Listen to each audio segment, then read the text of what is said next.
Hello and welcome to Finish Educare. Welcome to this video. इस video में हम Maharashtra board geography का 2022 का पेपर डिस्कस करेंगे। टारगेट पब्लिकेशन ने ये पेपर रिलीज किया था, मतलब उन्होंने पीडीएफ फॉर्मेट में ये पेपर बनाया है। आप उनके वेबसाइट से जाकर ये पेपर डाउनलोड कर सकते हो। Okay, so first of all 40 marks का पेपर होता है ज्योग्राफी का, और बहुत इजी पेपर होता है जिसमें ज़्यादा करके ऑब्जेक्टिव टाइप्स क्वेश्चंस आते हैं, मैप वाले क्वेश्चंस आते हैं। So it is very easy to score marks in geography. Let us see the paper. So first question आपको पता है कि ये जो चार ऑप्शंस दिया है, इसमें से करेक्ट ऑप्शन चूज करना है और ये पूरा सेंटेंस को रीराइट करना है, और जो करेक्ट ऑप्शन है उसे अंडरलाइन करना है। तो पहला क्वेश्चन है, India is located in the dash hemispheres of the earth. Correct answer is northern and eastern hemisphere. Second chapter से ये क्वेश्चन है। ठीक है, कंफ्यूजन होना नहीं चाहिए। अगर ये देखो, ये इक्वेटर है, सपोज ये लाइन को हम लोग इक्वेटर पकड़ते हैं, तो इंडिया नॉर्थ में आता है, और इंडिया जो ग्रीनविच टाइम वाला है, जो 0 डिग्री मेरिडियन है, उसके ईस्ट में आता है। मतलब इंडिया नॉर्दर्न और ईस्टर्न हेमिस्फीयर में आता है। ब्राजील कौन से हेमिस्फीयर में आता है? ब्राजील नॉर्थ हेमिस्फीयर में आता है। Most of the Brazil southern hemisphere में आता है, और ब्राजील वेस्टर्न हेमिस्फीयर में आता है। तो इंडिया का आएगा northern and eastern hemisphere. Brazil का आएंगे तो most of the Brazil comes in southern hemisphere, some part of Brazil comes in northern hemisphere, and Brazil comes in western hemisphere. याद रखो, ये सेकंड चैप्टर में है। मैंने वीडियो बनाया है, उसमें अच्छे से एकदम एक्सप्लेन किया हुआ है। आप जाके वीडियो देख सकते हो सेकंड चैप्टर का। Brazil gets rainfall from south east and north east trade winds. ये क्लाइमेट चैप्टर में से क्वेश्चन है। ट्रेड विंड्स इसका आंसर है। अगर आप टेक्स्ट बुक ठीक से ब्राजील का पढ़ते हो, सॉरी, टेक्स्ट बुक ठीक से पढ़ते हो ज्योग्राफी का, तो आप पेपर इजीली स्कोर कर सकते हो। सो टेक्स्ट बुक रीड करना बहुत ही ज़्यादा इंपॉर्टेंट है। The economies of India and Brazil are of developing type. So India और ब्राजील दोनों का इकोनॉमिक्स क्या है? इकोनॉमीज है, डेवलपिंग इकोनॉमिक्स है। मतलब डेवलप्ड भी नहीं है, हाईली डेवलप भी नहीं है, अंडर डेवलप भी नहीं है। सो करेक्ट आंसर आएगा developing. Brazil is mainly covered by highlands. Brazil में दो हाईलैंड है बड़े बड़े, ब्राजीलियन हाईलैंड और गुयाना हाईलैंड। तो ज़्यादा एरिया ब्राजील का हाईलैंड से कवर्ड है। ठीक है, अभी match the following. Field visit में क्या होता है? क्वेश्चनियर होता है, सैंपल क्वेश्चनियर। ठीक है, पिको डी नेबलिना आपको पता है हाईएस्ट पीक इन ब्राजील। ये मैप मार्किंग में भी बहुत इंपॉर्टेंट है। Pico de Neblina northern side में आता है ब्राजील में। मोस्ट अर्बनाइज स्टेट, इसका आंसर है Goa. Goa is the most urbanise state in India. Rio de Janeiro, it is a tourist place. ठीक है, four, Rio de Janeiro. Match the following है very easy. Then answer in one sentence. What is the rain shadow area of Brazil called? So it is called as drought quadrilateral. Third chapter में से है drought quadrilateral. Which is the popular sport of Brazil? Football. ये second chapter में से।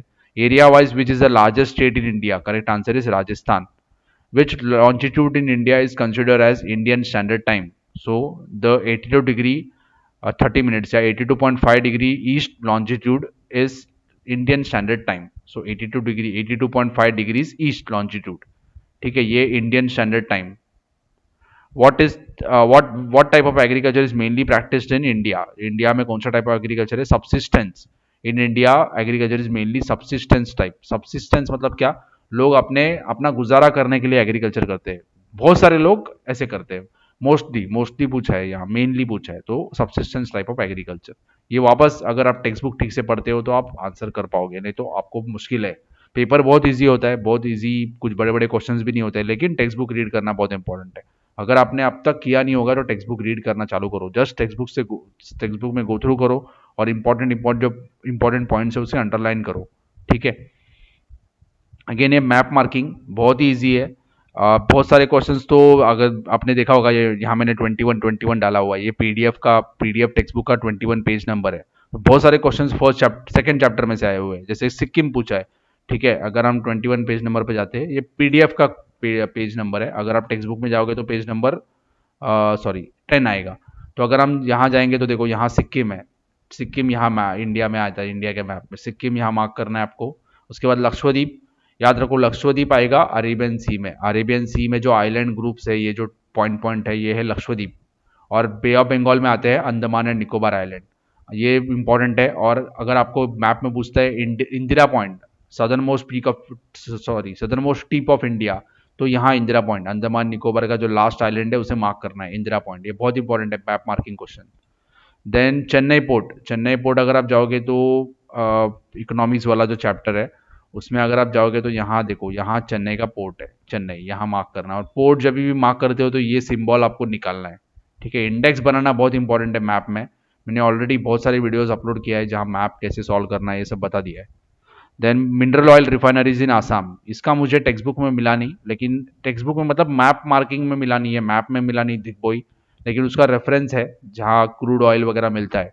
अगर आप देखोगे तो यहाँ है दिग्बोई, यहाँ आसाम में दिग्बोई आता है। ठीक है, यहाँ दिग्बोई मार्क किया है देखो, ठीक है, ऑयल फील्ड्स है, यहाँ दिग्बोई मार्क किया हुआ है।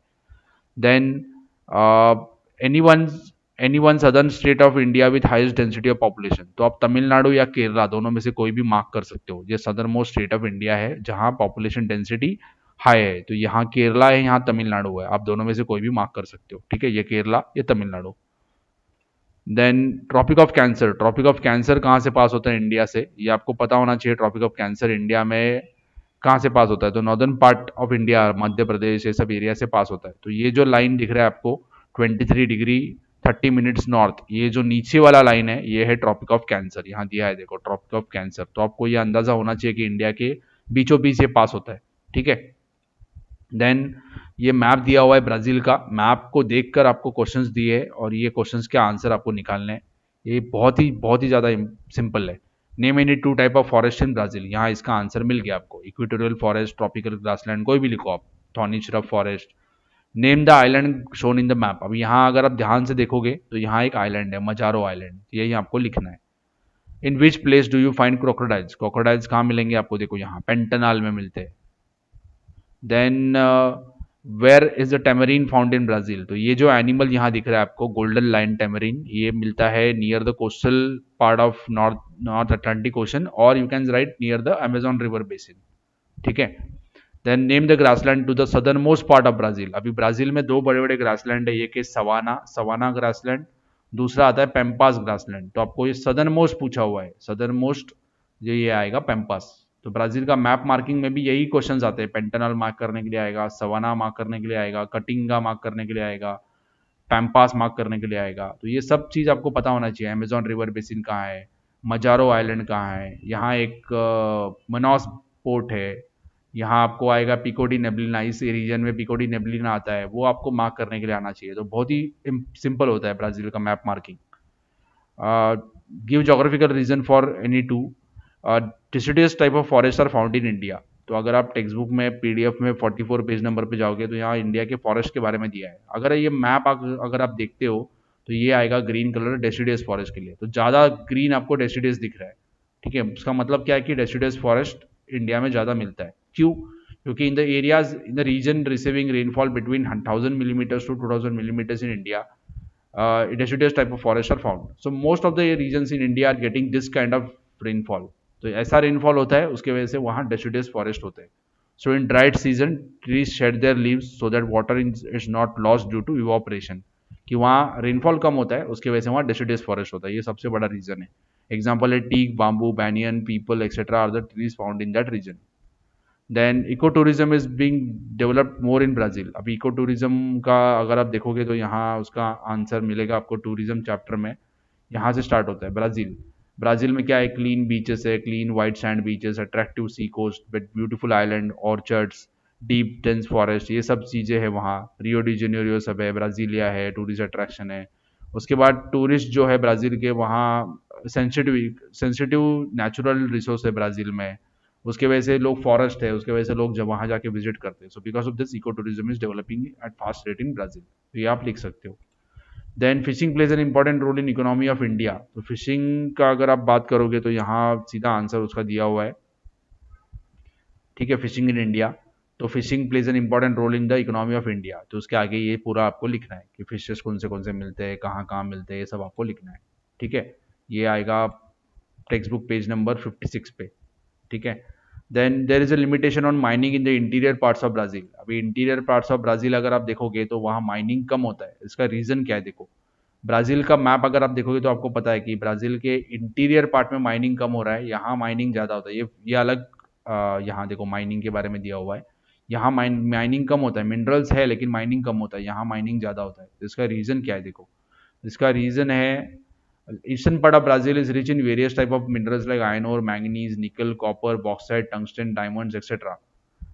The inaccessibility, lack of knowledge, question क्या है देखो, limitation in the mining in the interior part, eastern part में तो माइनिंग बहुत ज़्यादा हो रहा है, इस एरिया में बहुत ज़्यादा हो रहा है, हम बात कर रहे हैं इंटीरियर पार्ट, अंदर के पार्ट की।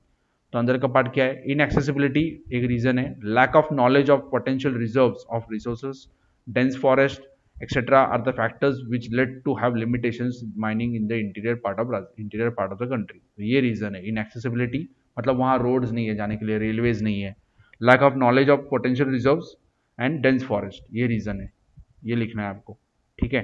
देन यहाँ आप कुछ डेटा दिया हुआ है, डेटा के बेसिस पे आपको बार ग्राफ बनाना है, सिंपल बार ग्राफ बनाना है, तो ये बना दो। उसके बाद यहाँ कुछ डेटा दिया है, उसको हमें रीड करके यहाँ के क्वेश्चन सॉल्व करना है। पहले तो लाइन ग्राफ बनाना है। लाइन ग्राफ अगर आप देखोगे तो आपको दिखेगा कि लाइन ग्राफ में आपको दिखेगा कि 1960 में अर्बन पॉपुलेशन कम था ब्राज़ील में, लेकिन 2010 में 84% है, मतलब क्या है, अर्बन पॉपुलेशन इंक्रीज हो रहा है। ग्राफ ऐसे लाइन आपको ऊपर जाते हुए दिखेगा, ठीक है, मतलब पहले कम था, अभी बढ़ते बढ़ते जा रहा है, मतलब ब्राज़ील में अर्बनाइजेशन बहुत रैपिडली हो रहा है, और 1960 से लेके 2010 पे बहुत ज़्यादा रेट से हुआ है। In which decade does the urbanization slowly occurred, अभी कैसे कैसे फाइंड करना है, देखो कौन से डिकेड में, डिकेड मतलब क्या, 10 साल, 1960 से लेके 1970। तो हम क्या करना है, ये जो दोनों दोनों पार्ट है उसको माइनस करना है, मतलब 56.8 माइनस 47.1 जो भी आंसर आता है, 66 माइनस 56.8 जो भी आंसर आता है, 74 माइनस 66 जो भी आंसर आता है, 81.5 माइनस 74.6 जो भी आंसर आता है, और 84.6 माइनस 81.5, तो सबको माइनस करना है। तो उसमें क्या समझेगा आपको कि ये 2 साल में कितना इंक्रीज हुआ, मतलब 1970 से लेके 1960 में कितना इंक्रीज हुआ, या फिर 1960 से लेके 1970 में कितना इंक्रीज हुआ, कैसे मिलेगा हमें, इसको और इसको माइनस करेंगे। तो सबको अगर कैलकुलेट करोगे आप, तो आपको समझ में आएगा कि ये जो डिकेड है 2010 से लेके 2000 इसमें सबसे कम हुआ है। ये तो यहाँ मैंने लिखा है 2000 to 2010। What was the percentage of increase in the urbanization during the period of 1980 to 1990, मतलब क्या पूछा है, 1980 और 1990 इसके बीच में इंक्रीज कितना हुआ। तो हम क्या करेंगे, इससे और इसे माइनस करेंगे, तो 74.6 माइनस 66, करेक्ट आंसर इज 8.6%। सो 8.6% से इंक्रीज हुआ। ये एक क्वेश्चन है। इसके अलावा दूसरा क्वेश्चन है तो बहुत ईजी है, यहाँ लाइन ग्राफ दिया हुआ है ब्राजील का लाइफ एक्सपेक्टेंसी और इंडिया का, और कुछ क्वेश्चंस पूछे, उसमें से आपको आंसर करना है। बहुत ही सिंपल होता है ये। What is the average life expectancy in India in the year 2016, 2016 में इंडिया में एवरेज एक्सपेक्टेंसी कितना है, 68 ईयर्स। एक्सपेक्टेंसी मतलब क्या होता है, कितना साल तक आदमी जिंदा रह सकता है, तो 68 ईयर्स आएगा। ईयर्स लिखना बहुत इंपॉर्टेंट है, 68 नहीं लिखोगे आप, बस उसको कंप्लीट करो। In India, in the year 1990, how much was the increase in the life expectancy in Brazil as compared to India? अभी 1990 का पूछा है, देखो 1990 में इंडिया में है 58%, ब्राज़ील में है 65%, दोनों को कंपेयर करोगे तो ब्राज़ील में 7% ज़्यादा है। How much was the average life expectancy in 1980 in India, during which period do you find same in Brazil? वे 1980 में इंडिया में कितना है, 54, और 54 ब्राज़ील में कम है, सॉरी कब है, 1960 में। तो करेक्ट आंसर इज 1960। तो 1960 के डिकेड में 1960 में 54% था, 54 ईयर्स था, sorry. In which country do you find high life expectancy, सबसे ज़्यादा लाइफ एक्सपेक्टेंसी का है ब्राज़ील में, ठीक है। Then how much was India's life expectancy lesser than Brazil in 1960, अभी 1960 में देखो तो इंडिया का लाइफ एक्सपेक्टेंसी है 41 ईयर्स और ब्राज़ील का है 54, दोनों को माइनस करोगे तो आता है 13 ईयर्स, ठीक है। Answer the following questions in detail. If you were part of field visit what preparation would you make, तो ये फर्स्ट चैप्टर में है, आपको पता है कि फील्ड विजिट में क्या क्या प्रिपरेशन करना पड़ता है, प्लानिंग करना पड़ता है, वहाँ रूट ढूंढना पड़ता है, सब प्रिपरेशन करना पड़ता है। इसका मैंने आंसर्स भी सब दिया हुआ है, ये फर्स्ट पार्ट का तो आंसर मैंने दिया हुआ है, इसका वीडियो डाला हुआ है फील्ड विजिट चैप्टर का। सेकेंड पार्ट देखो, prepare a questionnaire for a field visit, ये बहुत इंपॉर्टेंट क्वेश्चन है। सिर्फ देखो यहाँ फॉरेस्ट का पूछा हुआ है क्वेश्चनियर, ऐसा अलग टाइप का भी आ सकता है, रिपोर्ट लिखने के लिए भी आ सकता है। फील्ड विजिट का एक ना एक क्वेश्चन 4 मार्क्स का आता ही है, ठीक है। तो आप अगर कंफर्टेबल हो तो 4 मार्क्स का पढ़ लो, फील्ड विजिट रिपोर्ट लिखने के लिए आएगा, लेकिन टॉपिक कोई और होगा। यहाँ फॉरेस्ट के बारे में दिया है, कहीं आपको आएगा कि कोई हिस्टोरिकल प्लेस में आप चले गए, या कोई फील्ड में चले गए, फार्मिंग कर जहाँ होता है वहाँ चले गए, अलग अलग टाइप के क्वेश्चन पूछेंगे आपको। फॉर्मेट सेम होना चाहिए आंसर का। अभी फॉरेस्ट में जाओगे तो आप क्या देखोगे, वहाँ जाके देखोगे कि एनिमल्स कौन से दिखे आपको, वहाँ के प्लांट्स कौन से दिखे, वहाँ फॉरेस्ट कैसा है, वहाँ कौन सा टाइप का फॉरेस्ट है, ट्रीज के जो लीव्स कैसे है, एवरग्रीन फॉरेस्ट है क्या, डेसिडियस फॉरेस्ट है क्या, ये सब आप देखोगे। वहाँ इंसेक्ट्स कौन से दिखे आपको, ये सब आप ऑब्जर्व करोगे जाके वहाँ, ठीक है। Compare the climate of India and Brazil. तो अगर आप देखोगे तो ब्राज़ील और इंडिया का जो क्लाइमेट है वहाँ उसका दिया हुआ है, देखो कि ब्राज़ील का क्लाइमेट क्लाइमेट कैसा है, यहाँ दिया है। Because of the vast longitudinal extent of Brazil it is experiences wide range of climatic variations in climate, ये सब लिखना है आपको ब्राज़ील के क्लाइमेट के बारे में। उसके बाद इंडिया के क्लाइमेट के बारे में, ठीक है, यहाँ से इंडिया का क्लाइमेट का चालू होता है। ये दोनों का लिखना है आपको कि इंडिया का क्लाइमेट कैसा है, ब्राज़ील का क्लाइमेट कैसा है। इसका टेक्स्ट बुक डाइजेस्ट में वगैरह आंसर हो जाएगा, तो आप देख लो। ऐसे टाइप के क्वेश्चन आते हैं कि कंपेयर करने के लिए पूछेंगे, यहाँ क्लाइमेट के बारे में पूछा है। एक तो आपको पूछेंगे कि वहाँ के वेजिटेशन को कंपेयर करो, या फिर वहाँ के लोकेशन और एक्सटेंट को कंपेयर करो, वहाँ के फिजियोग्राफिक या एरियाज को कंपेयर करो। ऐसे टाइप के क्वेश्चन 4 मार्क्स के लिए आते हैं। 8 पॉइंट्स आपको लिखना है।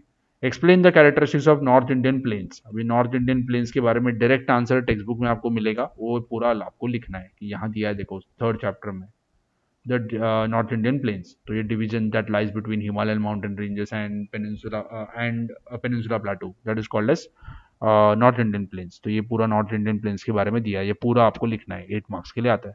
So paper was very very easy. अगर आपने टेक्स्ट बुक ठीक से पढ़ा होगा, अगर आपको टॉपिक समझ में आया होगा, तो आप इजीली आंसर लिख सकते हो और आउट ऑफ मार्क्स भी स्कोर कर सकते हो। तो ऐसी टाइप का पेपर ज्योग्राफी का आता है, बहुत इजी होता है। लेकिन आपको नॉलेज अच्छा होना चाहिए लिखने के लिए। क्वेश्चंस तो बहुत इजी होते हैं। I hope this video will be helpful to you. If you have understood, you can share this video with your friends and you can subscribe for more videos. Thank you for watching.